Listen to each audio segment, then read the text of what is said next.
Democrats shut down the government to punish Donald Trump, but in the end, caused the American people to suffer. They could have voted to open up the government and get people paid and discuss policy later, but they refused to. One Democrat has broken the party lines and has become the Democrats' voice of reasoning. John Fetterman, by breaking ranks, has pissed off a lot of his colleagues, but he calls it an easy decision. He refuses to go against his moral values and vote party over people. And because of that, he has caused a lot of anger within the ranks of his party. But why? But why is he willing to do and say what the rest won't? John Fetterman sits down with Lara Trump in an exclusive interview to discuss why he makes the decisions he does and if he fears losing his status and seat within the Democrat Party. Take a listen. Fetterman, thank you so much for sitting down with me. I want to start by asking you, when you ran in 2022 for the United States Senate, did you ever imagine that in 2025 you would be sitting down with a Trump for an interview?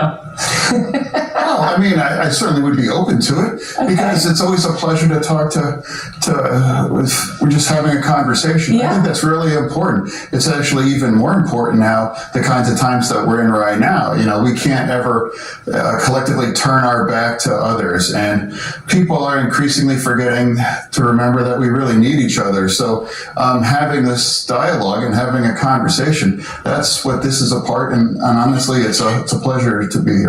The Democrat Party has villainized the Trumps so badly that the reason why Lara Trump asked John Fetterman, is he surprised to be talking with a Trump, is because of the hate that they received from just having that last name.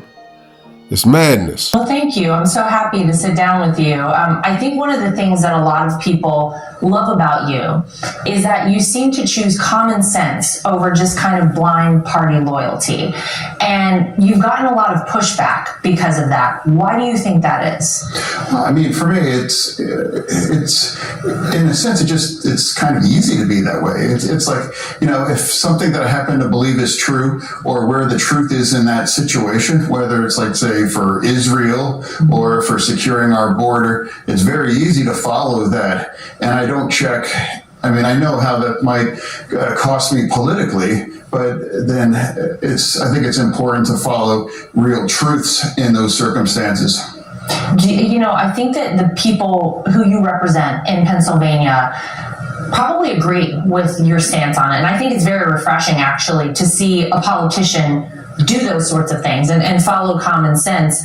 But do you feel like a lot of the establishment here in DC is missing that, maybe on both sides of the aisle, but particularly with the Democrat Party?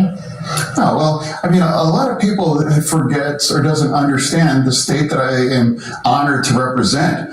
Pennsylvania, perhaps the most purple state in the country.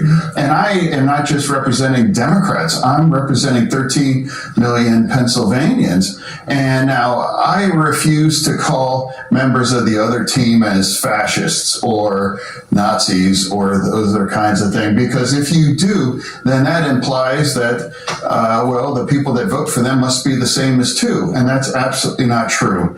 I know and love many of people that voted for the president. And they're not fascists. They're not Nazis. They're not here to destroy our democracy. They have different values and different views on what they think is the American way of life. I say this all the time.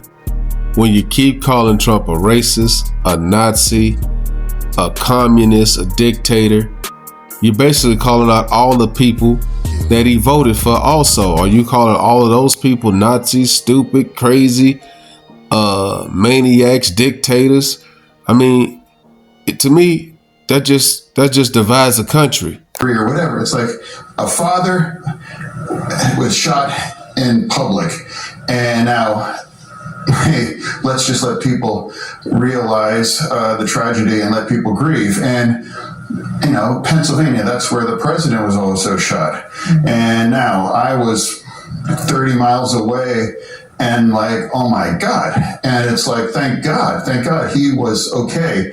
But imagine where our nation would be if that could have gone in that same way. And where would our nation be? Well, I appreciate so much, and I think so many Americans do, hearing you say that Trump supporters are not Nazis, we're not fascists. You have been willing to break with your party on some very big issues. For example, the confirmation of Pam Bondi as Attorney General, supporting the Laken Riley Act for border security, strikes on Iran, paying federal workers, as we're seeing play out right now. Those are all common sense issues that anybody with any kind of a brain would have no problem standing on. I mean, not unless you're against Trump. Well, I mean, let's say like Laken and the Laken bill. I actually, my good friend, Katie Britt, she reached out and saying, hey, would you be willing to co-sponsor? And I'm like, yes, 100%. She's Alabama. She's a different party, but she's one of my dear friends. And that's why we happen to agree. We need to secure our border. I'm very, very pro-immigration. Always have been, still is. But two things must be true. We need to secure our border. And then I do say that my party has done a bad job about our border. Absolutely, undeniable. And that's why I joined her. And I thought that we have the appropriate numbers of votes to do it. And that's exactly what happened. And like the Iranian, so I think that was, I really kind of led that charge. I'm like, absolutely. How can we allow Iran to acquire a nuclear weapon? Absolutely. That would transform the Middle East for the worst. And that was entirely the right thing. And I celebrate that. And that has helped reshape, and that might make peace possible. And now that's another thing. That's a big deal, the president, that peace deal. Why can't you celebrate that? It's like that war has torn the region apart, but also in our country too, the political sides. And now if that's ending and now you can actually work on peace, why can't you just say, hey, that's a big deal? John, you just don't get it. These people have so much hate for Trump that they would rather the people keep getting killed than to give him credit for stopping them from being killed. And if they were not being killed, they would be going against them for them being killed. It's a no-win situation. I mean, it's just madness. State of Pennsylvania, who crossed over party lines and voted for President Trump in 2024 and Republicans. What do you think? What would you like to see happen in terms of your party going forward? I don't give advice. I joke that except on fashion, but it's like I'm not here to give advice on my party, but I try to be an example of leadership as a Democrat in the most purple part of our country, and that grew up with the other side. And I never lived in the kind of bubble, and I refuse to believe the very worst things about the other side, because I just know that's not true. They are great people, and now that gets back. It's been just very distressing. We are forgetting that we really need each other, and now political violence and things. It's like I think we need to hit the brakes. I love to hear you say that. I love to hear you say we need each other, because I think that's right. And I think that that's how this country was supposed to be. That's how this country was founded. And it feels like we've gotten very far away from that.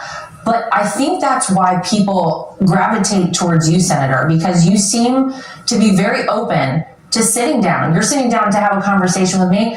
You actually... And I'll get grief for that. I'm sure you will. That's absurd.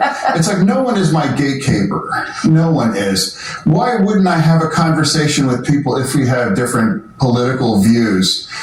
We can oppose each other on the floor and we can have different votes, but that doesn't mean that you're a terrible person, or I'm not going to call you a name. It just means we're all Americans and we all love this country. And this is part of democracy, And I'm an honor to participate in, but I think I want to elevate that conversation. I don't want to turn it into this kinds of circumstances where it leads to more and more political violence or more chaos.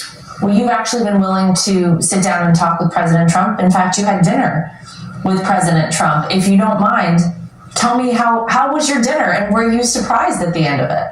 Yeah, I think this was in January, but before he actually took office. But I think that experience, I would use the same words that my friend Bill Maher uses: gracious, and just absolutely, it was pleasant, and it wasn't a show or anything. It was just like a conversation, and we could find things that we might agree on. And I thought it was a good conversation. And honestly, why wouldn't the senator of the state that carried him in the election, and I know plenty of people that voted too, hey, he invited.